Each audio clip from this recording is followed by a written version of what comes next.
program. Let's have fun,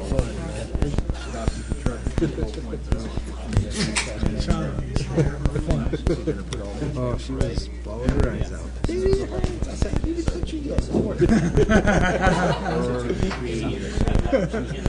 I kept telling her, if it hurts, I will stop. Oh, it hurts. I still touch you. Oldest or youngest? Oldest. Oh, really? Splinter in her foot. We're missing Gary. Councilman Brevetto.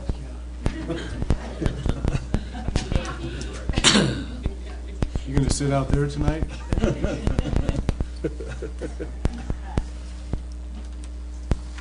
Welcome, everybody.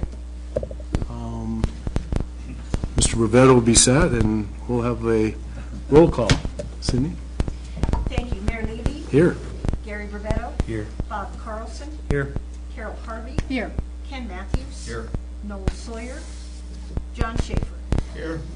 Thank you. Great, thank you. If you all join me in the Pledge of Allegiance, please.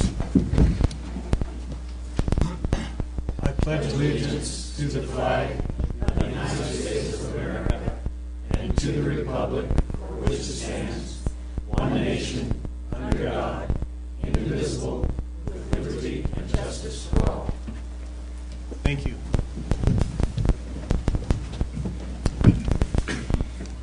Okay, we'll start the ceremonies, presentations, and appointments with Mr. Buttery.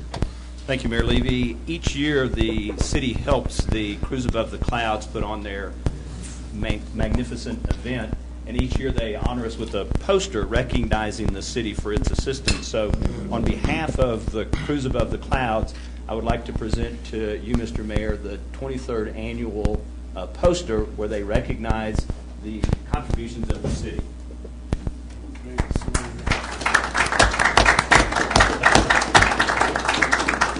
So now I will take it back and we'll hang it in an appropriate place. Okay, Norm is coming. I understand there were about 275 vehicles there this year. Great crowd, beautiful weather, and I understand you got to pick one of the winners. I did, and I had no idea, but the mayor gets to pick the mayor's award. What's the mayor's award? It's whatever the heck I want it to be. And so there's all these beautiful cars, Rolls Royces and Maseratis, and I mean 55 Chevys, and 32 coupes. I mean just everything that you can imagine. All kinds of Corvettes and Mustangs, and Tom will appreciate this. So here's the one I picked. It's the one that I wish I could have had. It's a 72 VW van, one of the 21 window, worth, to my amazement, worth about $100,000. So it was really fun. It was a great event. I'd never been to it before, and I would encourage all of you to go next year. It was just great. That said, I was down in the Springs that morning, and it was just fogged in like it is, and got up here about 9 o'clock, and there was not a cloud in the sky. So Cruise Above the Clouds, it couldn't have been more aptly named that day. It was a great day. So thanks to those who asked me to do that, and a great event. I appreciate it. And I know they give a lot of money back to us. They do. When you say us, we mean the community. With that, yeah, they give a lot of money back to help the needy, community covered. We make a contribution to them in the community investment program of a couple of $1,000s, I think, and they give back to the community that plus 12-fold more. Yeah, it was great. Okay, thank you. We will move on to the second item, item B, USA Pro Challenge, the outbrief, and David, you and Mike, I don't know how you want to Well, do this. I'd like to start if I could, and then I'll turn it over to Mr. Perini to give us his presentation. But you may have heard that on August 22nd we had the Stage 5 start of the USA Pro Challenge. From our perspective, it was a phenomenal event. Mike Perini was our local organizing committee chairperson. He and I will sit down soon to really flesh out the nuts and bolts of things that went well and things that didn't go so well, so that we can learn many lessons from that. But Mike's prepared a presentation, an outbrief from his perspective as the chairman of the local organizing committee. When we start talking about some budget implications, I'll jump in and fill in some blanks, and then I'll wrap things up after he's done. So with that, Mr. Perini. And Mr. Mayor, before he starts, please know that at the end, we would like to solicit questions from the council and from the audience if they have questions about the process, the decision-making, or comments about its execution. We would love to hear that from the public this evening. Michael Perini, 1150 Spruce Ridge Lane, Woodland Park. If this works here. It worked earlier today. There we go. Mr. Mayor, council members, city staff, and members of the public, your local organizing committee for the Stage 5 start of the 2014 USA Pro Challenge is here this evening to report on this activity. The city's decision to be included ignited a spirit of cooperation that even the poor weather on Friday, August 22nd, the day of the start, could not dampen. We were successful as a community in leveraging our general and administrative volunteer infrastructure while making important investments in city marketing, community development, and potential expansion of special event initiatives. I plan to focus my remarks in these areas. I think most of you are familiar with this year's race, but this slide just has the highlights.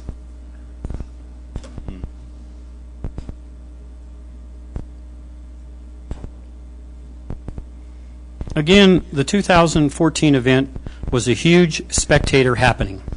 These numbers reflect data from years past, but organizers believe once the numbers come in that this year's race will have garnered similar, if not higher numbers in most of the categories.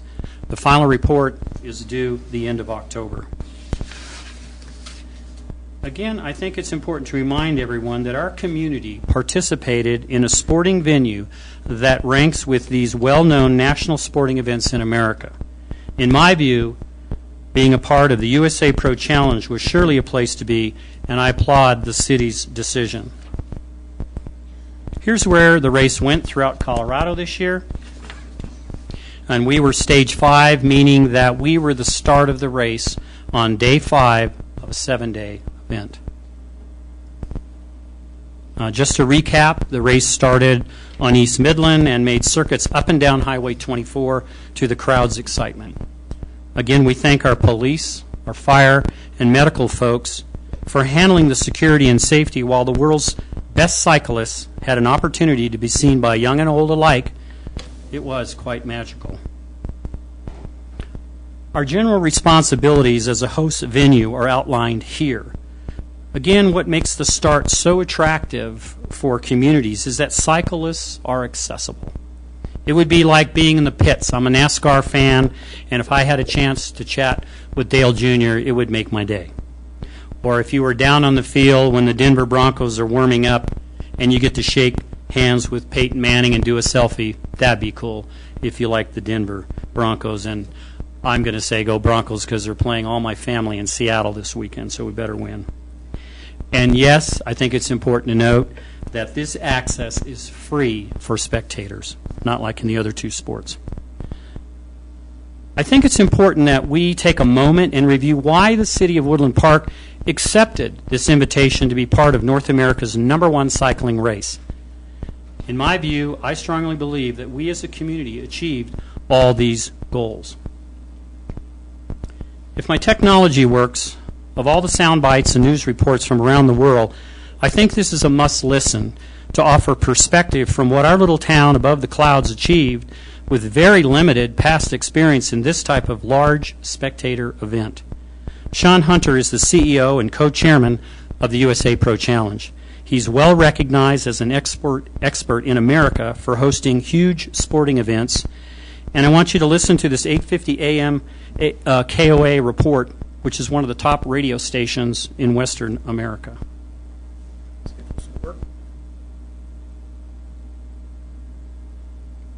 TJ Van Garderen is the back-to-back USA Pro Challenge winner after sealing the deal on the race on Sunday. He says this one stands out from the rest. There's a couple big stage races in the U.S. I've done all 3 of them, and by far, the U.S. Pro Challenge is the biggest. It blows the other ones away. All Our next guest has to love to hear that. So what kind of impact does such an important race have on the communities it runs through? Joining us now, USA Pro Cycling Challenge CEO and co-chair Sean Hunter. Good morning, Sean. Good morning. First off, TJ has certainly put the bullseye on his back for this race in the future. He's just done great the last 2 years. But one thing he was irritated about during one very rainy day of the race was the lack of race radios. Is that going to change? I hope so. I think for the safety of the riders and everyone involved, it would be great to see that come back. And I know it's been a controversial topic, but that would have been a situation we could have avoided if the international governing body had allowed radios with the athletes. All right, time to toot your own horn. How successful was this? What a great week. I tell you what, it was great to hear that quote from TJ. I'm just going to let him be our permanent spokesperson because I don't think it gets any better than that. But we had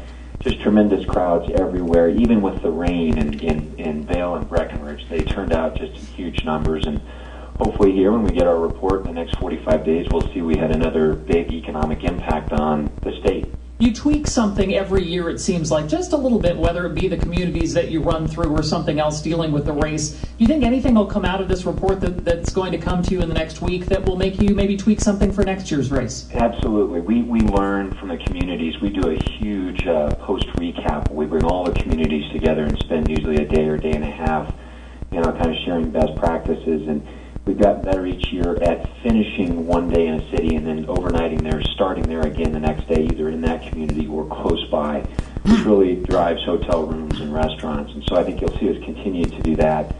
The crowds got massive as we get closer to the Front Range. Particular Sunday, the Boulder turnout, Golden, Denver was just unreal. There's no truth to the rumor that you're applying for a CDOT permit to race up I-25. No, I can shoot down that road. Okay, good. We want to know also, is it going to roll through Highlands Ranch anytime soon? You know what? There have been most of the communities in the Front Range have expressed interest. In fact, we invite communities to come out and be our guests and follow the race for a couple of days and really see what goes on behind the scenes. Woodland Park this year was a start city on day 5, and they were unbelievable. The show they put on. It was one of the biggest crowds I'd ever seen, and it was a start. Sean, thanks for the time, and good luck planning for next year. It's always a fun event. Thanks for the support. CEO.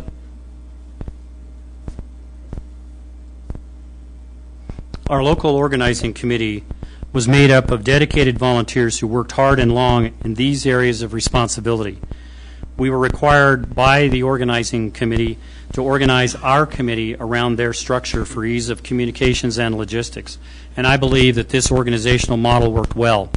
Several members of our team are here tonight, and I'd like for them just to raise their hands.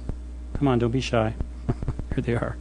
I will have more to say shortly, but they were great ambassadors and deserve credit for a job well done. At the foundation of our planning was a decision early on to create a bike week of activities to garner public interest and awareness, building to the date of the Stage 5 start, August 22nd. Also a lesson learned from when the sprint was here in 2012, and if you were here then the bikes came through, they were here about 1 minute and 30 seconds. But we learned that we wanted everyone who could do so to stay around in our community. In order to do that, we believe that having activities available would be a good enticement to supplement our local businesses and other community activities that weren't related to the race but were going on during that Friday. So we created a kids zone, we had a youth expo, and we had musical performances. The numbers speak for themselves. Woodland Park has been mentioned time and time again in media reports across the globe. These impressions, as we call them in the PR and marketing business, are worth millions in paid advertising, well beyond what most small-town area communities can afford. And I brought some of the promotion materials here tonight for folks to take, and there's some in the back. The promotions did result in people attending Stage 5. The marketing did result in people hearing about our wonderful community. While the PR and marketing team at the UPCC, the organizing committee, was garnering international, national, and regional publicity, we locally were also adding additional promotional products to the mix. This slide mentions just some of the key elements that we used. The partnership with Sports Corps, they're a 501c3 nonprofit. They're headquartered down in Colorado Springs. They are committed to sports-related event promotion and development. And what was key, our relationship with them is 2 years ago when we went down the hill and asked for the Colorado Springs to help us, we got closed doors. That didn't happen this time, and I'm really proud that we were able to turn this around. I believe our efforts to talk and visit with every organization we could over the last few months paid dividends in building public support and awareness for Stage 5.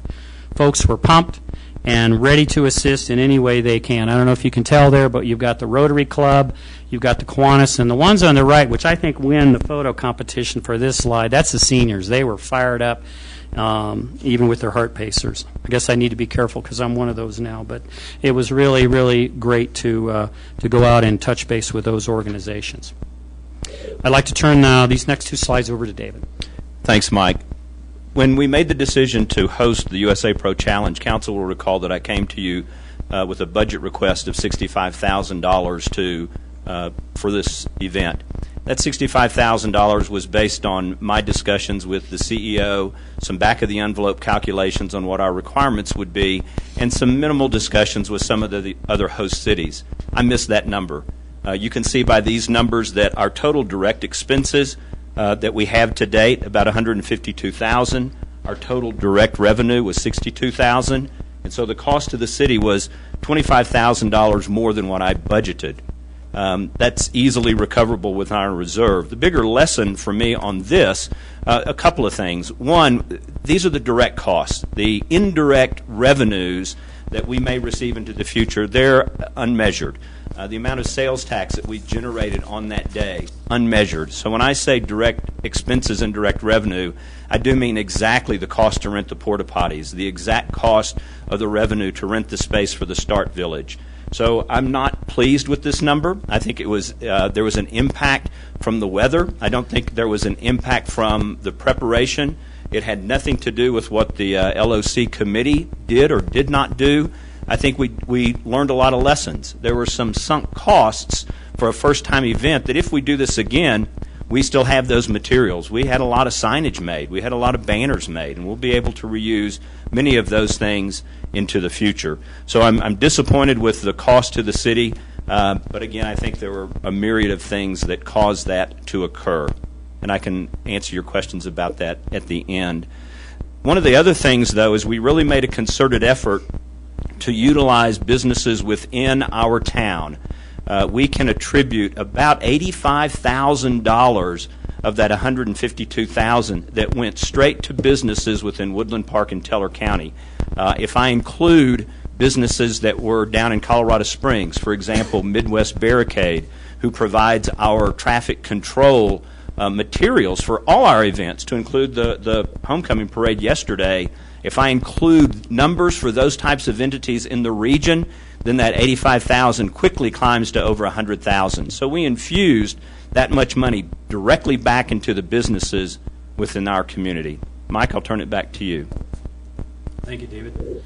I think it's important to note that with activities at this international level, it's important to have things for folks to do. So I want to spend a quick few minutes on our Start Village.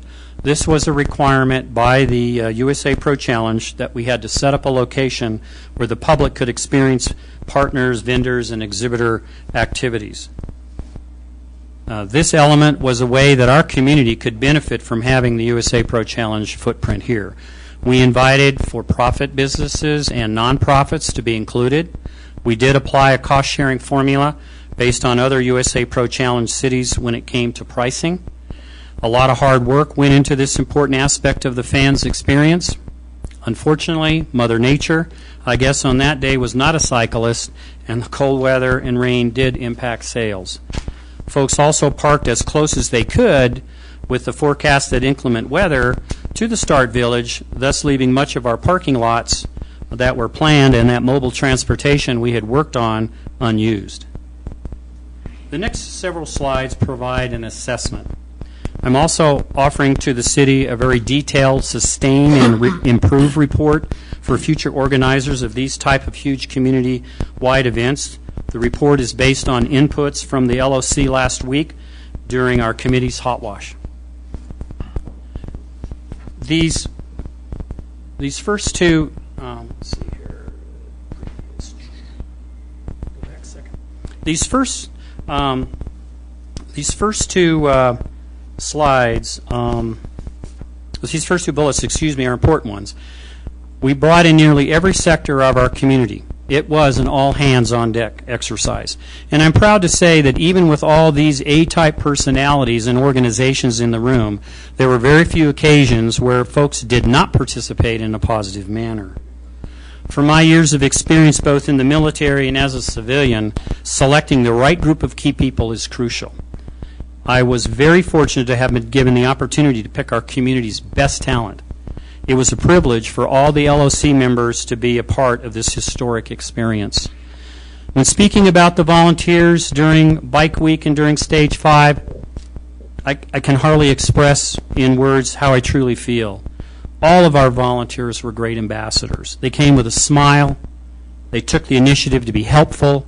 We should be grateful that this town has such wonderful volunteers. Some of our sister cities had a difficult time getting volunteers. We didn't have that problem. We had more than enough volunteers. I know that when the rains and the cold came, that for some it was like taking air out of a balloon. Even the race organizers, as you heard from Sean, had challenges with all the bad weather. And I'm sure they learned some important lessons, and we must as well. One key lesson was NBC Sports did a poor job of covering Woodland Park live due to production issues that resulted in the planned aerial platforms not being able to fly. We were not the only community impacted with reduced live media coverage on the day of their stage of the race, and I know the organizers will look to fix this during 2015. But, and this is important, from where I sat, I think it's important to know that our community executed all the major elements that we were responsible for flawlessly.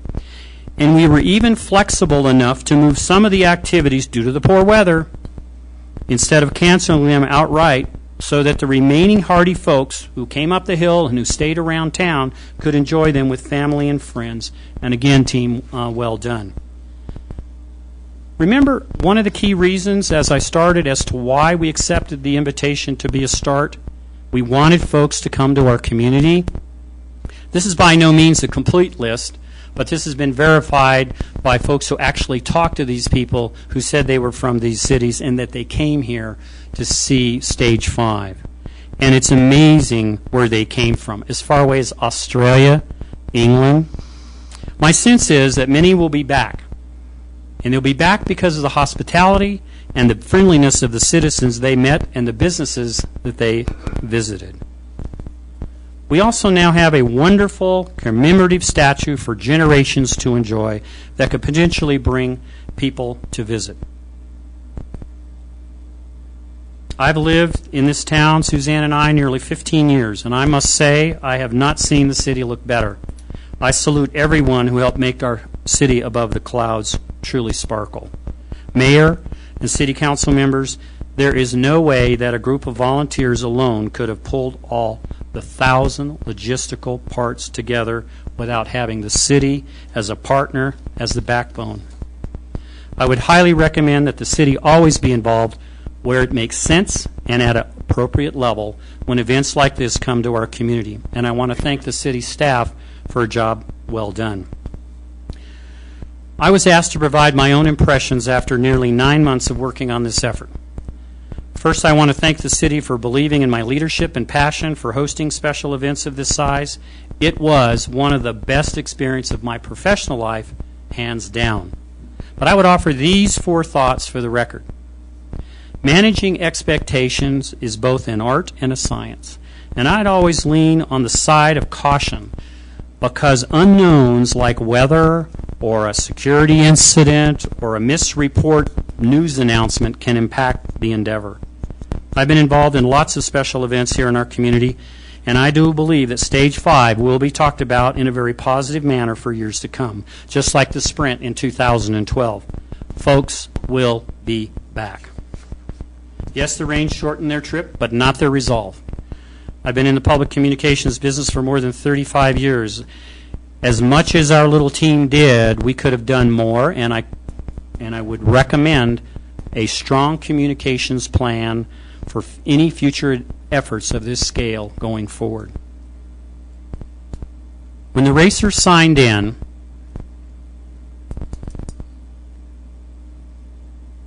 when the crowds lined the streets with smartphones activated to take photos, selfies, and videos, and grandkids were hoisted on shoulders, when the color guard from our very own 4th Engineer Battalion raised the American flag, when our own local citizens and visitors from around the globe banged their hands on the guardrails as nearly 50 motorcycles, team cars, and dare we forget 125 plus of the world's best cyclists passed by, if you weren't moved, then you weren't alive. It was a great moment, and we should all be proud. One of our youth summed it up best. My town is finally cool. Yes, we're a lot smarter, and yes, we will have opportunities to host these type of activities again. My recommendation is that we do so. The investment in time, resourcing, and lessons learned should not be lost. Now I'll be representing the LOC at the hot wash that Sean talked about here on October 22nd. I would be glad to bring any issues that the city may have at that time. And I want to thank the photographers, these particular folks I've listed here. I used their photos in the presentation, and there are so many more images that offer great insight into this wonderful day. We have a great historical record due to our local photo team. Mayor, this concludes my presentation. Are there any questions or comments? Mayor, before we go to the council or to the public, I'd just like to say a couple of things very quickly. We've got lots of memories, and here's one of them, one of our upside-down posters with right-side-up signatures from most of the athletes. So we'll find a suitable place in council chambers to display this. As Mike mentioned, he and I will have a discussion and have a lessons learned on how we can make things better. We came away that day with many different lessons learned. Level of care for the VIPs, level of production as it related to some of the signage. Roads closed. It may not need to have been closed. Length of closures. We know some of those things already, but we'll really drill down and get that level of detail so that we have less of a negative impact on some and more of a positive impact on others. But I'm just very pleased with the team that Mike led. We had 30 volunteers that were here, thousands and thousands of volunteer hours in their efforts, both in organizing and in getting volunteers and then executing on a less than stellar day for the city above the clouds as far as the weather was concerned. With that, we'd be happy to answer any questions or hear your comments, and also questions or comments from the audience as well. That sounds great. Why don't we start with council? Yeah. Well, I'm just curious, what do you think the chances are when we can get into this again in the near future? Well, I think that's a great question. I think based on Sean Hunter's, and he was here on that day, and his comments publicly, which he doesn't have a reason to, I don't know if you know or not, but the city of Frisco was here watching our town and how well we did, because they want to move into a slot if the slot is taken. I think the way that he phrased things, we'll see. But they have worked very hard to groom cities, see how they want to do it. And it'll be interesting to see. But I think we have a shot to participate again. It'll be up to this great group and our public to see if we want to. But I think we're on the short list. It would be my view. I think that every year they tend to change the locations. Some of the cities are there every year, but they tend to go from the southeast corner of the state to the northwest corner of the state. They bounce around. So a lot of it will depend on where they choose to have the race. We think we presented the city well. We think we provided the product that they wanted. Yeah. Initially, after this in the press, there was interviews with some of the business owners, restaurant owners, etc., and they seemed to be a little disappointed with the business that particular day. My only view is that maybe the numbers were down that day because some of the restaurant owners volunteered, or shop owners were some of the volunteers there and had to close for the day. But I think the longer range impact, when people came here and saw our town, they're saying, wow, this is a nice little town here. I think it's going to pay dividends. I mean, you talked about direct costs. I think the indirect costs are going to be substantial for this city, and I think we as a town should step forward for such events. We have the capacity, and we should be well known. I know in my case, I did a travel blog, which is read all around the world, and I had comments from Netherlands and China and Australia, and they wanted to know how their particular their bicyclists had done and that sort of thing. So it's I like to spread the word, and you've done a magnificent job along with the volunteers here. I applaud your efforts. Thank you. Go ahead, Gary.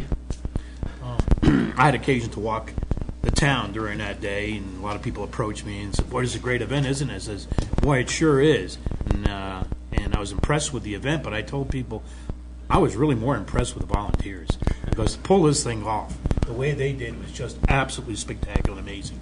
I wish we could use these people and other things around here. So I'm going to get all their names, because we need these people. I was more impressed with that than I was with the event, to tell you the truth. Testimony to whether we should do this next year or not. I was at Walmart at 3 o'clock in the morning. I tend to stay up a little late a lot of times. And one of the Walmart employees approached me and said, that was such a great event. Can we have this again next year? So that's testimony to the good work that you guys have done. And a lot of people evidently were real excited about it and look forward to having it again, essentially, next year. Carol? Well, I have some more basic and rudimentary questions about the cost of the event. If we're going into budget season, so I'm assuming that if we want to sponsor this again, that we should set aside the money. So one of the questions I had at the get-go was, did we have to pay this committee, the Pro Challenge Committee, to be considered? No. No. That's good. The cost for vendors and the exhibitions that were set up, did that come back to us or to the committee, or was it a cost share? To us. To us, okay. And had we planned on paying for transportation shuttles from the parking places that were not used? We had, but the bus agency donated all the buses for free. Okay. So there were no costs for that. So when those shuttles were not used, was there still we didn't no have to pay expenses for anything. that? Just the signage that we had for outline parkings. We did have some traffic cones and some signage created to direct people to different out of the heart of town parking areas. That was the only cost associated with those outside parking areas. So all the banners that say Stage 5, if we get Stage 6 next time, we can just mark through it. And We use the can. Stage 6. It's mostly the parking signs that we could read. And ma'am, on those parking signs, I'm sorry, David. No, fine. They were done in such a way that they could be checked out. They're generic. Mm-hmm. They don't have anything that says, they just say, park here, go here. You could use them for rodeo or whatever you wanted to use them for. We've added those to the Public Works Department has what they call their cache of supplies for events, and we've added that to their inventory. I would also commend you, Mike, on the utilization of the volunteer force that you pulled together. That was fantastic, but I know we also had to pay for police and our Public Works Department. Have we calculated yet what the cost of that was for overtime, or even bringing in security from other areas? The extra security from Colorado Springs, El Paso County, Monument, and Fountain, and Department of Corrections was about $8,000. And that is part of the expenses that you cited already? Yes, ma'am. Okay. It was a great event. I thoroughly enjoyed it. I didn't notice that it was raining. I thought it was a rather pleasant day, but we do need to be good stewards of our budget, and even though there will be indirect impact for years to come, it is something we'll have to consider as we go through the budget season this fall. Mike, thanks again. It was a great event. John? Mike, would you expect that we would be on the short list, as you put it, for next year's event, or we expect to see a gap? Well, the folks that actually design the actual race, where they go, when they go, how they go, we talked to them several different times, and we pointed them. They'd never been down Highway 67 toward Decker. That's how they had to go to Boulder. They came and visited us a couple of months ago, and so we said, why don't you go down there? I think you'd really find that as an intriguing drive. As a result of that, when they showed up on race day, they told me that we really, really liked that route. We'll be back to talk to you about that again. So don't know what that means in terms of a possibility, but they have changed it up where small towns, you know, they could start here, or they could finish here, and they could then stay in the Springs if they're worried about hotels. You heard Sean as they've mixed it up. So as David knows, it's usually every other year. Used to had to apply an application process. This last year, they changed it up and said they were going to invite the cities they felt deserved it and showed the best passion for it. I don't know. I don't do very. I did get married to the best lady in town in Las Vegas, but I don't know that I'm a betting person. But I think we're on that short list, and I'll know more here October 22nd. I did have one more question. I am aware that some of the local retailers were not allowed to sell food items because it competed with the sponsors of the race itself. Could you comment on that? And was that the case? Yes, to a degree. There were major sponsors. For example, Smash Burgers. Pardon me? Smash Burgers for one. Right. Correct. And Sierra Nevada was another. So if there were vendors selling products within the confines of the Start Village, those had to be either from the major sponsors, the corporate sponsors, or approved by the USA Pro Challenge. For example, UPass Brewing Company, they're just next door. They wanted to be part of this. They simply agreed to serve Sierra Nevada beer. And so others did that too. I don't want to mislead you, but I'm not aware of anyone who felt like they were excluded from participating because of that corporate sponsorship at the national level. As long as they were outside of the Start Village. They were outside of Start Village. They could do anything they want to. They just couldn't have the USA Pro Challenge logo or indicate any way connected to a USA Pro Challenge and sell their product. Okay, thanks. And I do want to mention one other thing on the security. This is worth noting. The chief reminded me. These entities provided their services to us for free. Teller County Sheriff's Office, Colorado State Patrol, and then the Colorado Mounted Rangers. So we appreciate their contribution to the effort. Thanks. John? I want to say kudos to Mike and your committee. Thanks. Outstanding work. Thank you. Yeah, and me too, Mike. I got one question, and then maybe save some comment for after we get some public comment. I'm sure going in, we really wanted to do everything that their committee asked of us because we were so intent on getting the event. Do you think we would be in a better position next time to negotiate things like what Carol has spoken about in any number of ways? Do we think we'll be in a better bargaining position? Do you think it possibly could cost us less? Do you think we could possibly do things a little bit different and look back and say, this is what you asked of us last time we did it, but that kind of thing? You think that's legitimate? I think it is legitimate, and that's the purpose of October 22nd. We now have experience. We're no longer a rookie city. We've been there, done that, and we do come to the plate with some fresh ideas and an open dialogue. They have a brand that they're protecting. They've been doing it for 4 years, and they have a pretty good system, but I think there is room for local initiative. We just have to be smart in how we approach that, Mayor, and that'll be part of our strategy when we meet with them in October. Just the small part that we played and the Swiss Chalet played and some of the requirements, I thought that, in the big picture, we could have saved a lot of money if we could have done things a little bit differently. Yeah. And I know we were being scrutinized and we had to do things the way they wanted us to. So that was my question for next time. Yeah, there were definitely certain things in their agreement that had to be a certain way because they were, this race now is number one in the country and in the top in the world, and they want and they didn't know how our town would react, but the same requirements that were put on us were put on others. But I do believe there is room to discuss that, and Sean mentioned in that interview that that's what the purpose here for this hot wash up there, and I'll carry the pail of water or the gallon of whatever we need to convince them. Yeah. Well, we just want to get better. Right. Okay, let's open it up for public comment. If you'd like to come up and comment, I'll take one at a time. Anybody here? Mr. Good, I know you came. Do you want to start us off? Yeah, I just kind of wanted to see what was going on. I want to congratulate the city on an outstanding event. I think that it could be tweaked. Jerry, if you don't mind, could you come to the podium, and that way we can... Yeah. You did good already. Come on, Jerry.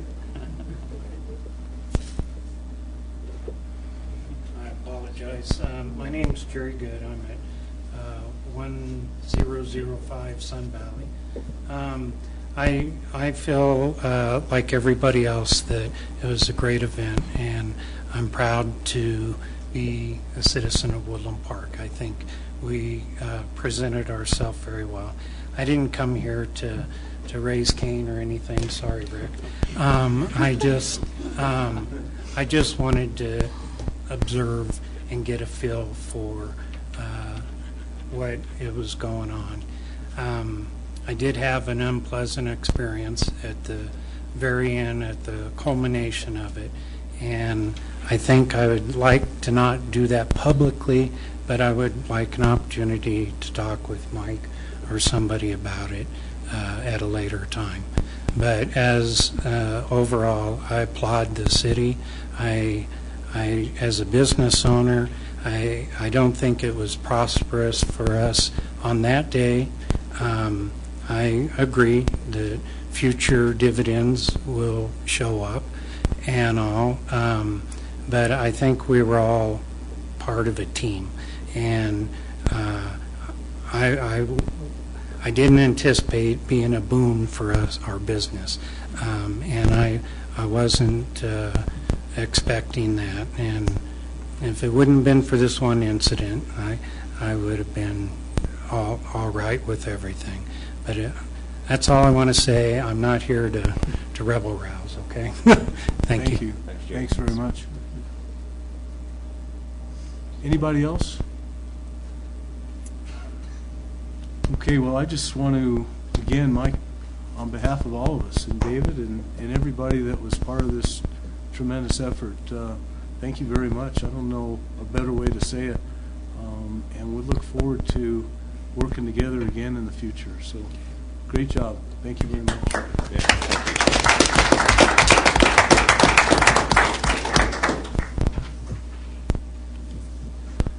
Okay, we'll move on to 4C. Cindy? Thank you. Every 2 years when the city council has an election, each of the council members associate, affiliate, and sign up for extracurricular duties on some of the boards, committees, commissions, etc. And what we have now is a vacancy on the Utilities Advisory Committee for one member of council. Councilmember Schaefer is the other member. It's required for two. The former mayor held the other position on the Utilities Advisory Committee. So it's time for me to bring it up so that you can make a selection, either Mayor Levy, if you're interested, or perhaps one of the other council members, so that we can supply that second vacancy and fill it.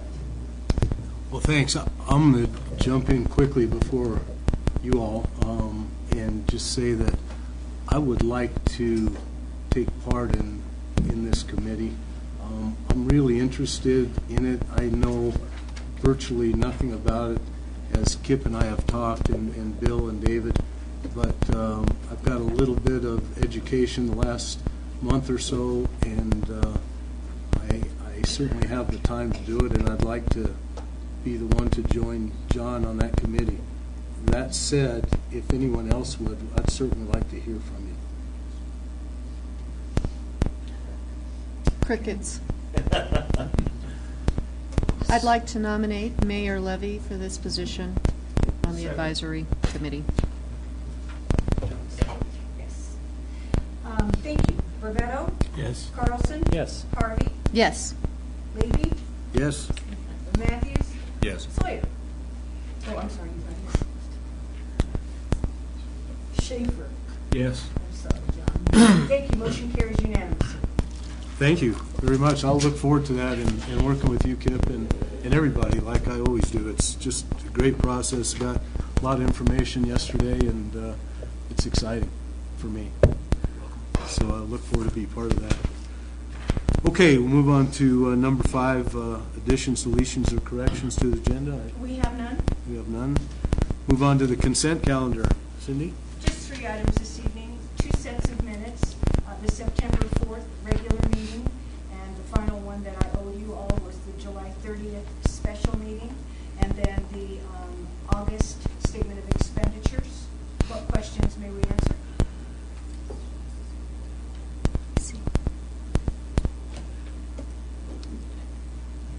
Move to approve the consent calendar. Second.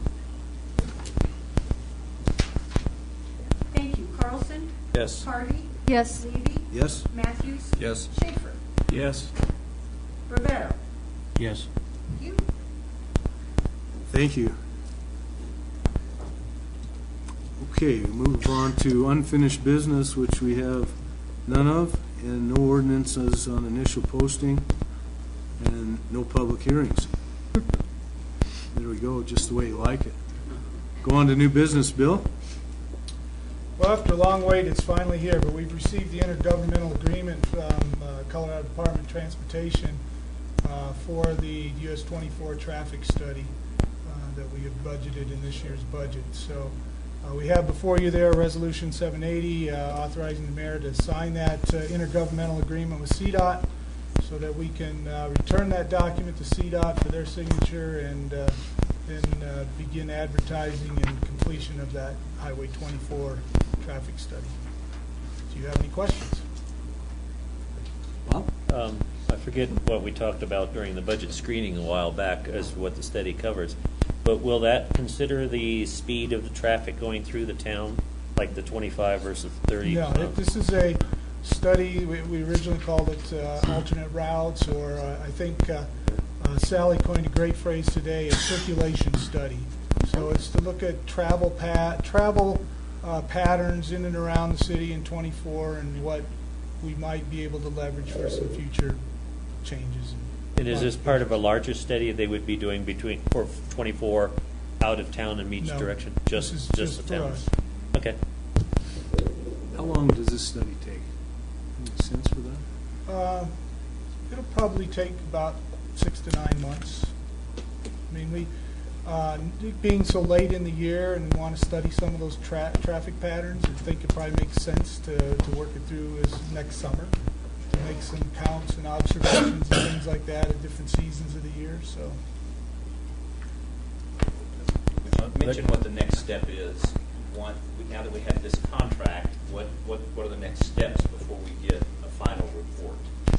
certainly, we'll sign the IGA and send it back to CDOT, and then they will award us a notice to proceed. And then in the interim, we'll start advertising for consultants to do the study. Once we get the notice to proceed from CDOT, we can select a consultant and bring them to under contract, which you'll get a chance to approve that contract. And then we'll get the consultants started on the study. They're going to suggest alternative traffic patterns within the city, right? The final product of this report is a number of suggestions on how to alter our traffic design within the city. Certainly could be. I mean, like you say, it's a look at a lot of different things. I don't want to say here and say that they will say this is alternate A, B, and C. We need to let them study and get there. It's anticipated that's what it'll do, but it'll include a lot of different things. But that in concept, yes.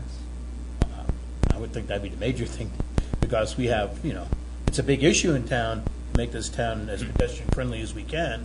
That's one of the, one of the goals of Main Street and a bunch of other programs that we have, that in our assessment indicated one of the number one issues that the public had was that this town was not very pedestrian friendly. And I would think that we'd have some sort of result at the end of that, make some suggestions on how we can alter our traffic patterns so we can make it more pedestrian friendly. Otherwise, why do it? Well, I think you said, but we don't want to prejudge the conclusions, but they'll look at the different routes and what makes sense and things like that, and the patterns and things. And I guess having that report would give us more influence, I guess, with CDOT, maybe like make something happen.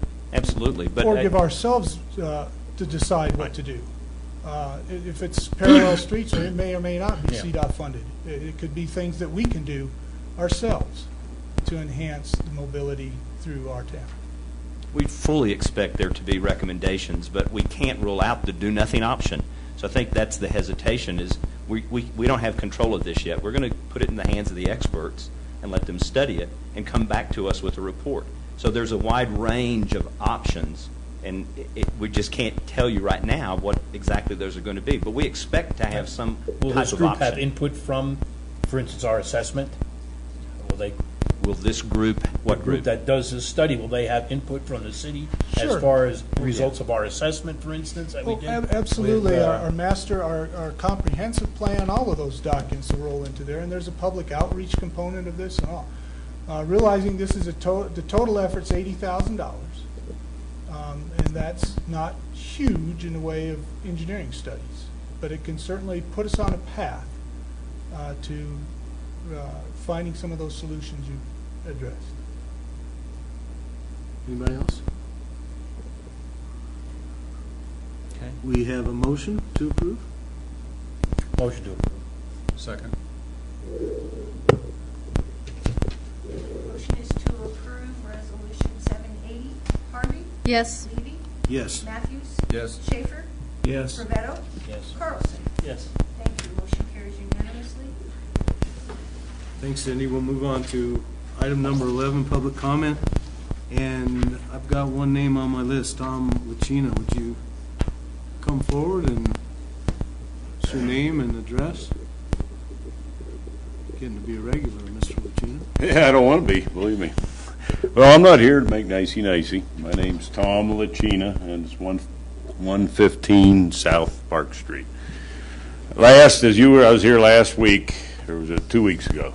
Last meeting, you guys approved a CUP, I guess they call it, a conditional use permit for me to build an 800 square foot addition. And there was conditions imposed on me about improving the drainage on a city street, modifying sidewalks, so forth. Well, I didn't put this into my budget, so I'm not going to do it. I don't feel like I have to do it.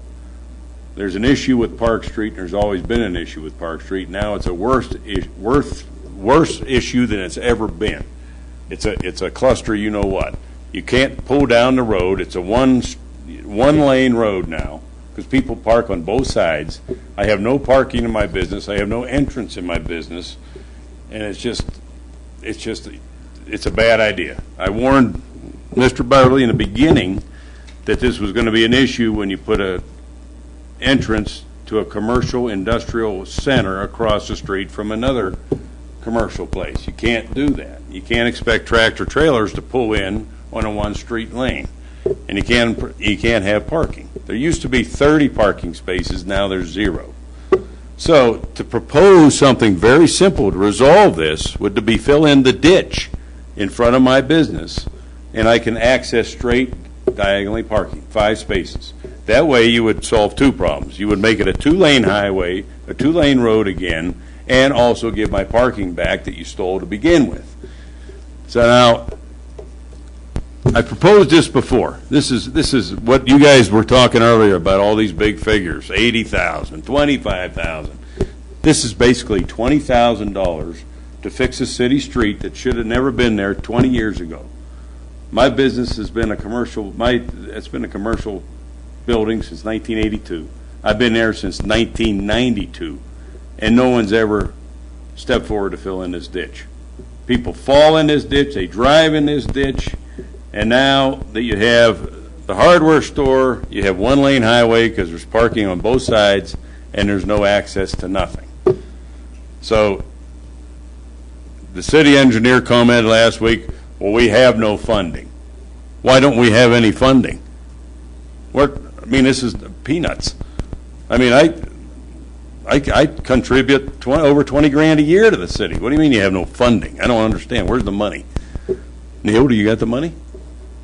So who's got the money? I want to know why there's no funding. So it's a comment. I don't know if you have to answer the question, but you tell me why there was never funding for this and why this was not planned ahead before they built that hardware store.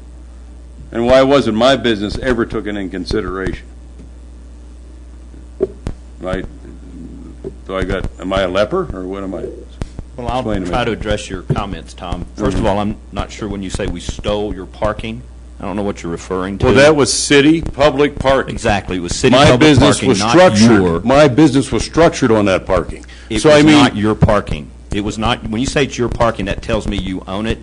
It was public I helped parking. pay for it, of course. Of course you did. Yeah. But it's public parking. So that's gone. So let's not go there with that issue. Why can't we go to that issue? I like to rebuttal that. Okay, so if you took all the parking behind the Ute and all those businesses, that's public parking, correct? No. It's public parking on private property. The city entered into easement agreements with all those property owners to build that parking. Okay, so everyone has a designated parking spot. They don't. No, that was part of the agreement with them as well, is that it's general parking, but the dirt underneath the parking is owned by those individual owners. Well, see, the parking that I'm proposing is on my soil, but you have to fill in the ditch for me to access it. Sure, I understand that. I understand that completely. We did fill in the part of the ditch from your driveway to the north, and for the turning lane, that's correct, and that was in the plans to begin with. And there were 2 parking places provided that I think. But that's not my parking. I know, but I think your business was given credit for those 2 parking spaces when we did the calculation. So, we can confirm with Sally. So, and I believe that it's your customers who primarily use that, and that's great. I disagree. It's still available. We didn't cause you to have to build 2 spaces on your property. We gave you credit for those publicly provided parking spaces in the calculation for your parking. On your comment about the funding not being available, I wasn't here at the last meeting, but after my discussions with Bill, I think his comment was we didn't allocate funding this year or even next year to fix that on Park Street. Well, I think it needs to be done now. Well, I understand you think it needs to be done now, but we are managing 55 miles of roads, and we prioritize things based on demand. And we've got some plans. Well, so what, do I have to be 80 years old to have until it's done, or what? I've been there for 20 years. How long have you been here? I mean, I put more into this city than you've ever put in this city. Well, I won't argue that point. Well, I'm arguing that point. Okay. I deserve that ditch to be filled in. Comment? I heard you at the last meeting, okay, and I'm a civil engineer, and I drove down that road to see what the problem was, and I have great sympathy for you, but we are about to enter the budgeting process this fall, and for one, I will give serious consideration to fixing that issue there, because like you say, it's a public hazard. Now, I went in daylight hours and stuff like that, and I didn't drive into the ditch, but I can see where some people might. But anyway, I think you've made your point here, so we'll see how it goes this fall during the budgeting process. Right. But, well, there's another issue, too, besides the ditch being a hazard. If you park on both sides of the road, and there was actually a letter written from the owner of the hardware store, that he proposes to do away with parking on one side of that street. Now, that's ridiculous. So, I mean, how do you do that? Why would you do that? It's easily to resolve it by filling in the ditch. Then you would have only parking on one side of the street again. So right now, when you park on both sides of the street, you have a 1 lane, and so you have 2 commercial buildings with a 1 lane road, and you're supposed to get tractor trailers through there. It's not practical. But see, this wasn't thought ahead before this was done. It could have easily been resolved by either expanding the road, widening the road, or filling in the ditch. But the ditch should have been filled in years ago. Well, right now, it looks like we may have some more things happening in that area, which will impact traffic, which will then drive us having to do some road improvements in that area. So I think we've heard you. I certainly was sympathetic to your views. I went there and took a look at it, I'll at least speak up for you during our budgetary process. I appreciate that. I thank you very much. Okay? Yeah. Thanks very much, Tom. All right, thanks, guys. Appreciate it.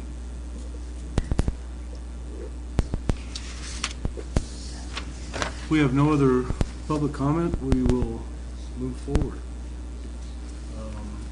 Mayor, why don't we check and see if there are others in the audience who might have comment? I saw a few folks walk in.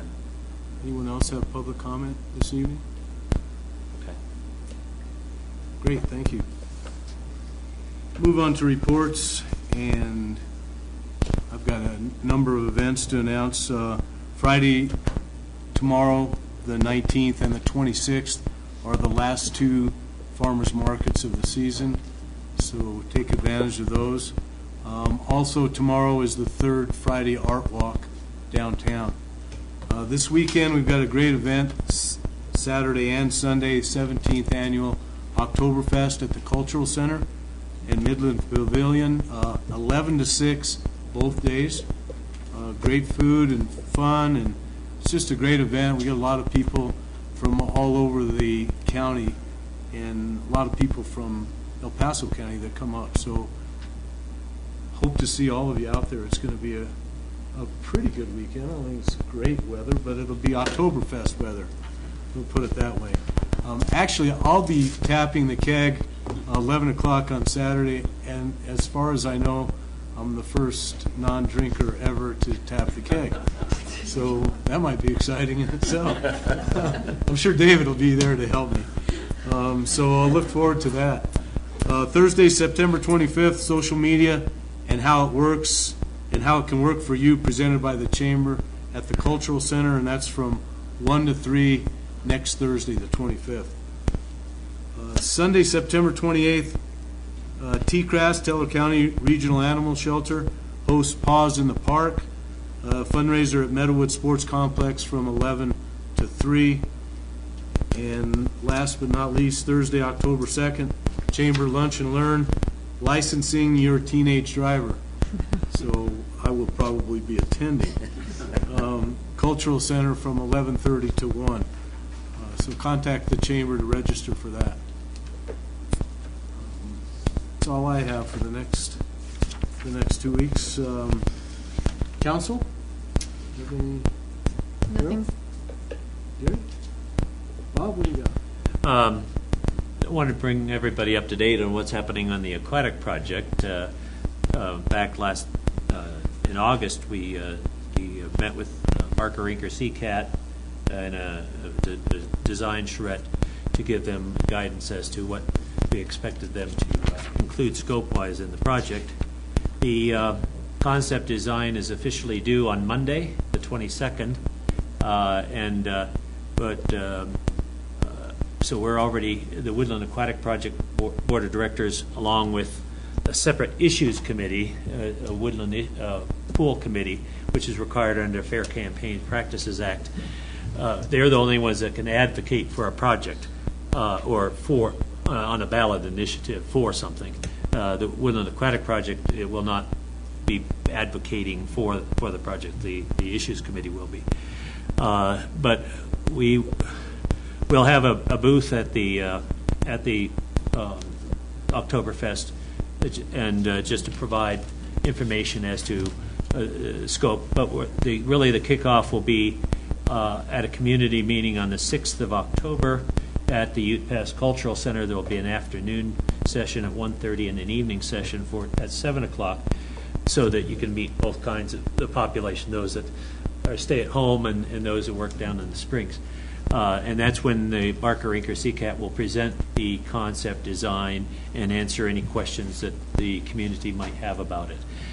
So things are starting to gear up because we're getting a concept design like next week. So just want to bring you up to that speed on that. You mentioned something that kind of puzzled me a little bit. The Woodland Park Aquatic Project cannot be advocates for the aquatic center? Nonprofits cannot. Right. 501c3s. Although you could get lawyers involved in this forever. Okay. A 501c3 can advocate if it's a very minor part of their overall business. And of course, what is a minor part? What is that sort of thing? So we're just playing it safe because under Colorado law, they're more restrictive. So we have to have an issues committee anyway. So you might as well let them do the advocating, and the WAP basically just be there as project development, not advocating. Also, between now and next meeting, I was going to. Aaron advised us at last meeting that we as a council can pass a resolution in favor of the project. So I'll be sending out a draft through David to all the council members just for your input. Strike something out, add something, edit any way you want. But I would like to have that on our next meeting, just so that we do have the council's position, recommending to our community whatever we recommend. So those are two actions that. Well, one was really a direct action by council on the resolution. So. Question for Bob. How are these public meetings being advertised? We're going to be sending, in next week's Courier View, there will be a flyer in that, and also at the farmers market. Not the farmers market. This week it'll be the Oktoberfest. At the booth, we'll be passing out information. At the farmers market next week, we'll be passing information about when the community meeting is going to be. We've already approached the school about having kids take home these flyers to their parents. So we're trying to reach out in lots of different ways prior to that 6th of October meeting to make sure the word gets out. But we're certainly going to make use of advertising in the paper and all that kind of stuff. So the date for that meeting was just determined today, and so it will become known in the community. We'll put it on our website. We'll put it on Facebook. We'll ask the paper to include it in their publication so we can get maximum participation. This is not a meeting. This is an information meeting, so the city is absolutely allowed to participate in that. Does a flyer exist now? Actually, Bob has a hard copy that we just finished getting from the consultants this afternoon, and he's going to make copies of that tomorrow for distribution at Oktoberfest. I'm happy to send it to you electronically if you like. Yeah, please do. I'd like to see that too. Might as well send it to all the council members. Okay. Anybody else? John? I'm happy to be back in town after 3 weeks east in hot weather and rain, back to the beauty of our fair city. And we're glad that you're back. I would say I've missed these meetings, but that would only be a half truth. Ken, you have anything else? Nope. Okay, we'll move on to 12D since Aaron's not with us today. And Brian Fleer?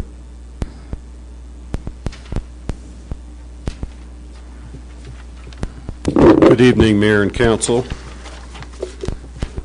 Just a number of items as we get into budget season and start thinking about some of the items you talked about Woodland Station.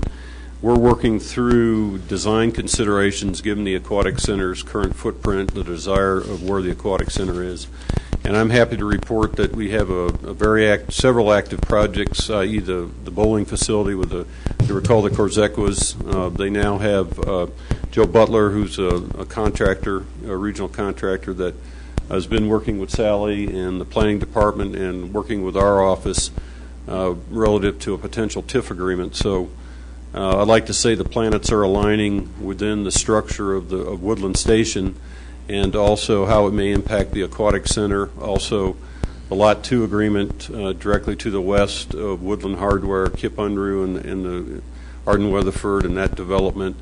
We're looking at hopefully an aggressive construction season in 2015 with the various projects that are currently proposed. So we'll keep working internally. I know there's been some discussion, Bob, you had mentioned it today relative to the Aquatic Center, and the DDA is very much in tune with how this process is going to work, including with Sally and the planning department, and we're excited about this moving forward. I'm also involved with the Community Development Block Grant for the Pikes Peak Regional Hospital Waterline Loop.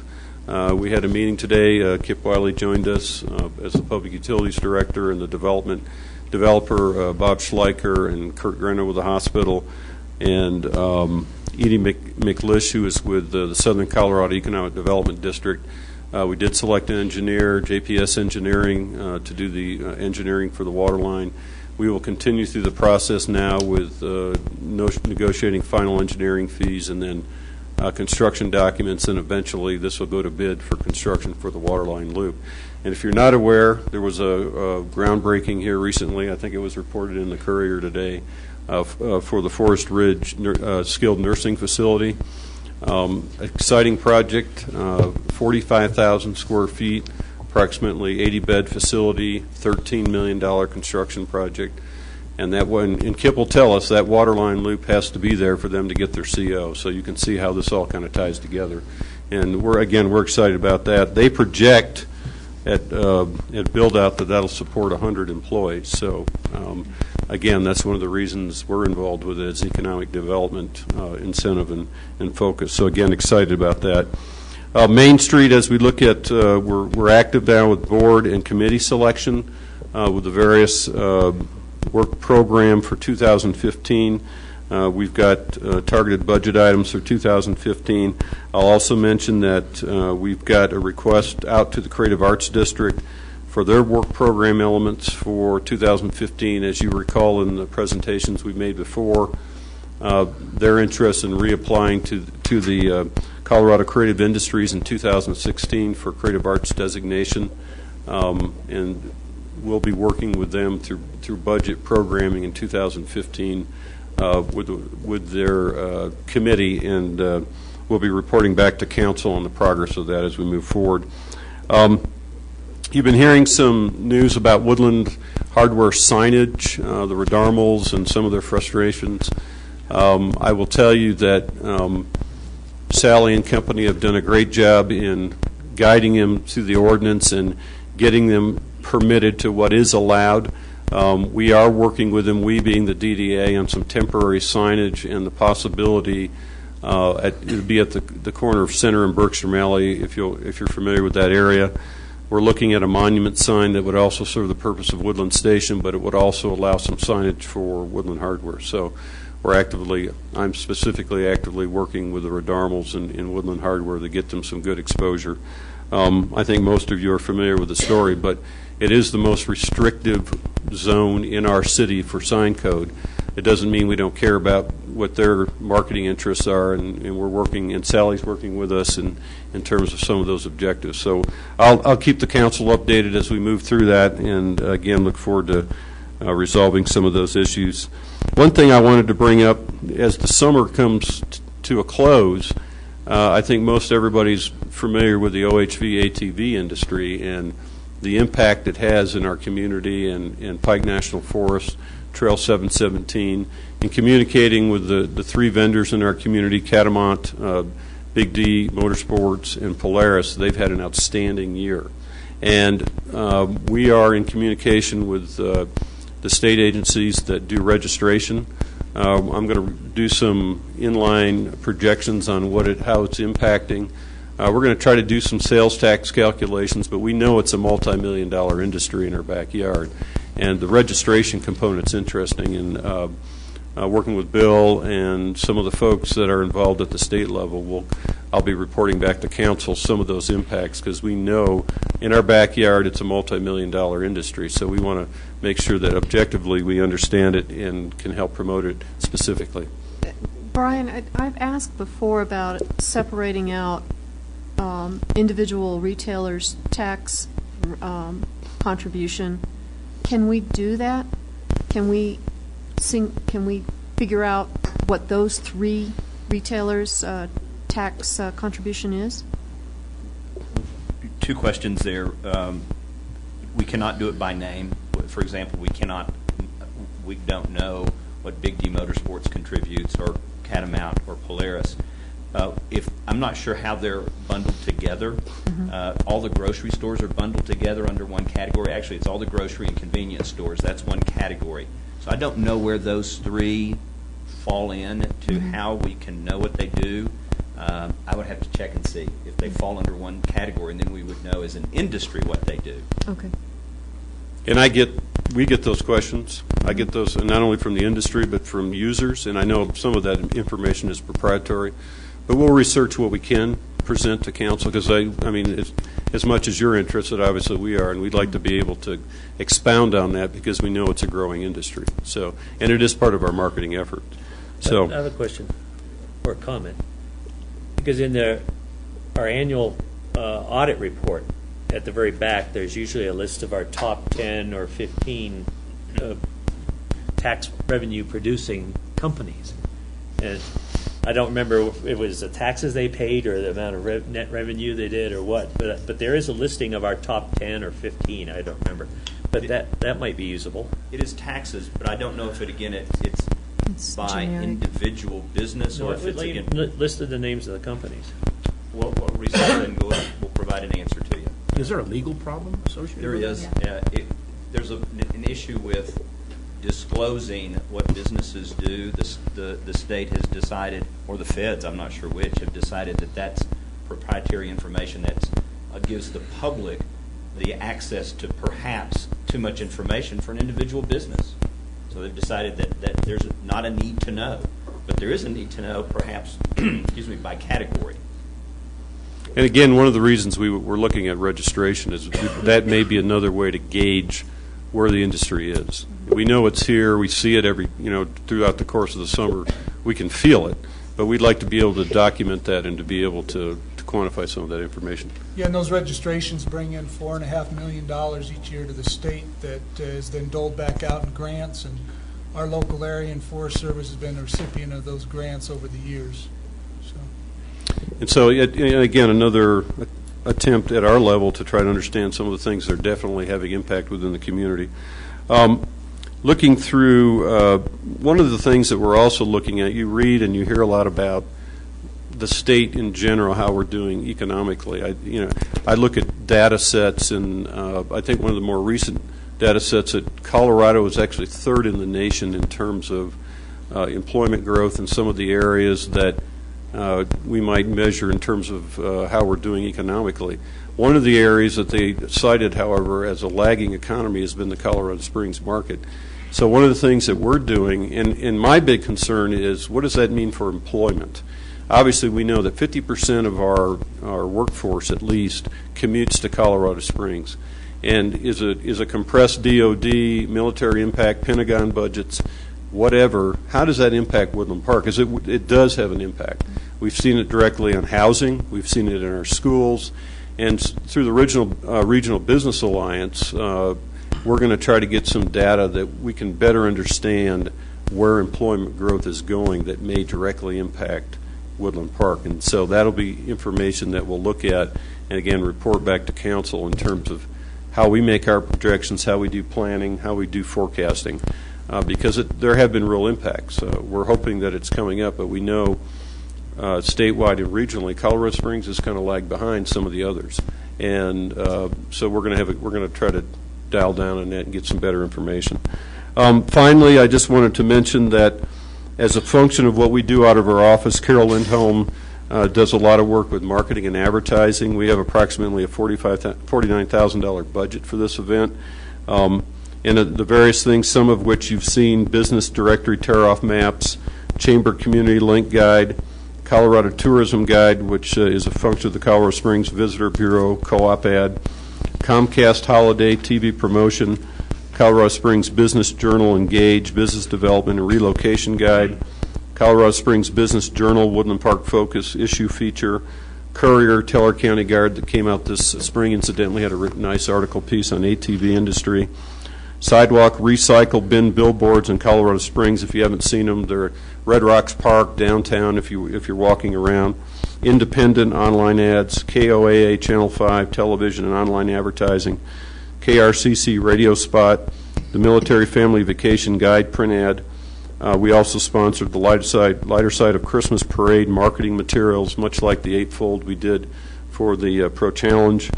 Postcard mailings, we do 50,000 that go out to a regional Colorado Springs, El Paso County.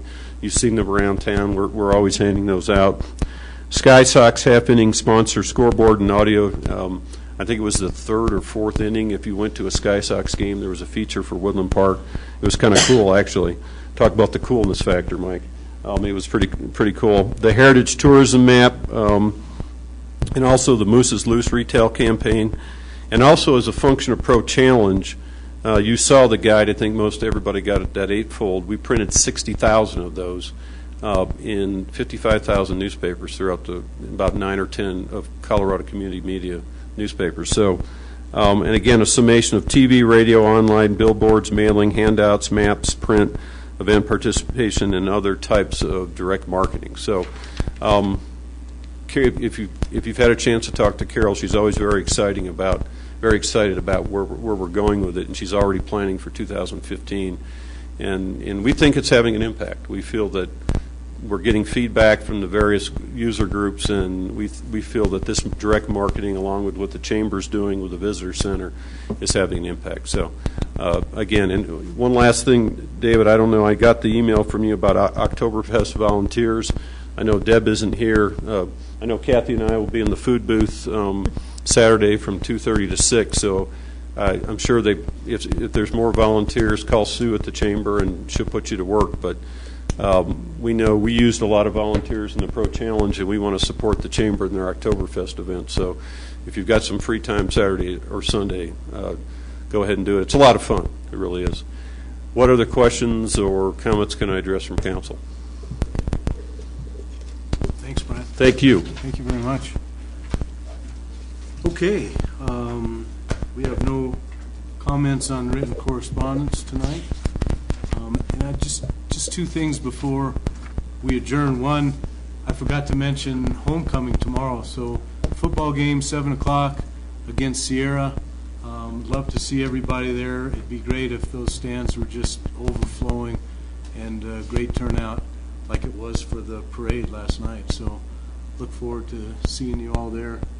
Ken? I just want to know what time you're tapping the keg. I think at 11 o'clock, yeah. You're supposed to be there. You can drink for me. Okay. All right? Not even a sip?